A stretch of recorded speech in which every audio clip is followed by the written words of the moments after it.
আমি ছোটবেলা থেকে দেখে এসেছি, তুমি আমাদের বাড়ির সাথে এতদিন ধরে যুক্ত। ছোটবেলা থেকে দেখে এসেছি বিভিন্ন পুজো আমার গ্রামের বাড়িতে হয়, ঠিক আছে?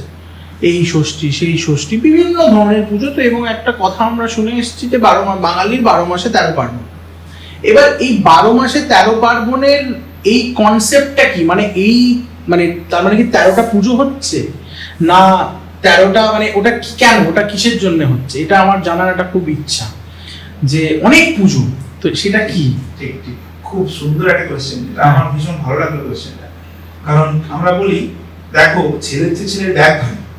হ্যাঁ, কখনোই হয় না ছেলের চেয়ে ছেলের ব্যাগ ভারী, কিন্তু মানে ছেলের যা আকৃতি সেই সাপেক্ষে ব্যাগটা মনে হচ্ছে যেন অনেক বেশি। হ্যাঁ, তেমনি আমাদের যা সময়, হ্যাঁ, এই সময় চক্রের মধ্যে আমরা সেটাকে গণনা করি একটা বৎসর হিসাবে। হ্যাঁ, তো সেই যে বৎসর, তার মধ্যে যেমন আমাদের ঘড়ি, হ্যাঁ, ঘড়িতে আমরা দেখি 12টি ঘর, হ্যাঁ, কিন্তু কাজের হিসাব যদিও সেই 12টি ঘরের মধ্যে কমপ্লিট হয়ে যায়, কিন্তু সেগুলো মাত্রাতিরিক্ত আমরা সময় পেয়ে উঠি না। আমাদের মাঝে মাঝে মনে হয় 24 ঘন্টাটা 48 ঘন্টা হলে ভালো হয়। তেমনি এই যে ঋষিদের এটা একটা করুণাময় সৃষ্টি।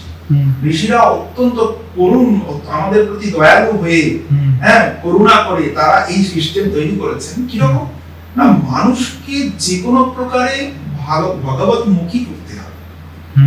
কিভাবে ভগবতমুখী করব না, মানুষের ভেতরে একটা সত্তা, সাত্বিক সত্তা একটা রয়েছে, তাকে সবসময় জাগিয়ে রাখতে হবে। ঠিক যেরকম আমরা প্রদীপের তেল থাকি, যেমন প্রদীপ জ্বলতে থাকে, তেমনি মানুষের মধ্যে ওই সাত্বিকতাকে সারাদিন জাগিয়ে রাখবো, সারা বছর জাগিয়ে রাখবো, সারা জীবন জাগিয়ে রাখবো।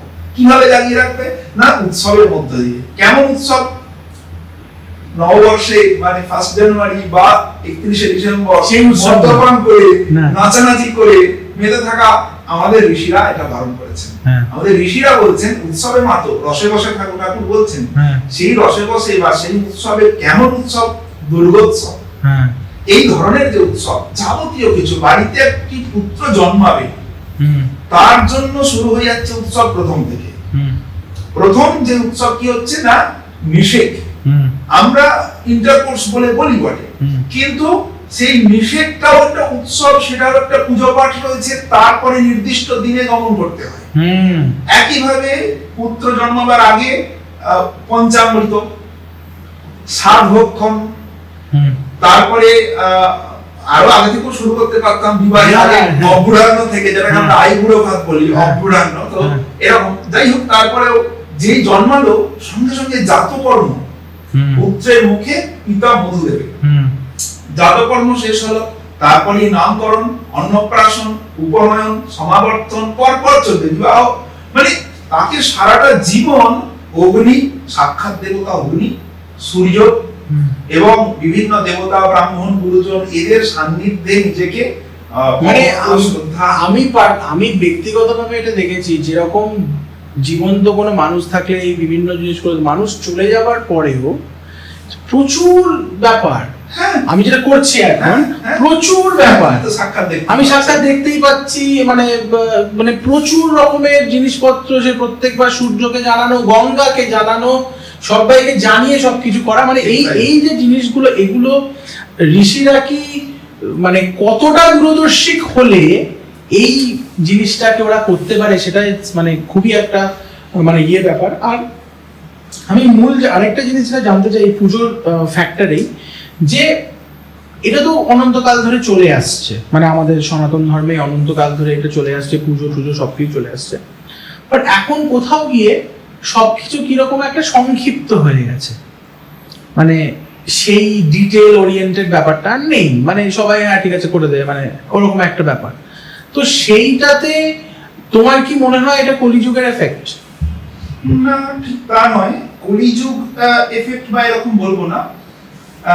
এই সংক্ষিপ্ত পদ্ধতি চিরকালই ছিল, কারণ মানুষকে ধর্মমুখী করতে হবে, এটা হচ্ছে মূল কথা। কে কতটা ধর্মকে কিভাবে ব্যবহার করবেন, নিশ্চয়ই একজন যিনি অলরেডি একজন সাধু, তাকে আলাদা করে নিশ্চয়ই এত আচার অনুষ্ঠান পালন করতে হবে না। তাহলে তার জন্য সংক্ষিপ্ত বিধি রয়েছে, তিনি জপ ধ্যান করলেই যথেষ্ট। হ্যাঁ, সেটা আমি ছোটবেলা থেকে দেখে এসেছি। একদমই তাই। জব ধ্যান করলেই যথেষ্ট। এবারে যে একেবারেই ধর্মমুখী নয়, তাকে আচার অনুষ্ঠানের মধ্যে দিয়ে আস্তে আস্তে আস্তে আস্তে স্পিরিচুয়ালিটির দিকে নিয়ে যেতে হবে। আচ্ছা। তো এই সংক্ষিপ্তায়ন ছিল, এখন সেই সংক্ষিপ্তায়নটা ব্যবহার হচ্ছে অন্যভাবে। মানুষের সময় নেই হাতে, কর্মব্যস্ত। এবার আমরা যদি ঋষিদের মতো ব্যাখ্যা করি যে কর্মই তোমার ধর্ম, তাহলে সেই ক্ষেত্রে দেখতে গেলে এই সংক্ষিপ্ত পদ্ধতিকে আমি স্বাগত জানাই। যে মানুষ এত ব্যস্ততার মধ্যেও সেই সংক্ষিপ্ত পদ্ধতি অবলম্বন করছে, চাইছে যে আমি কোন সংক্ষিপ্ত পদ্ধতিতে করলে সারাদিন একটু ধর্মাচরণ করতে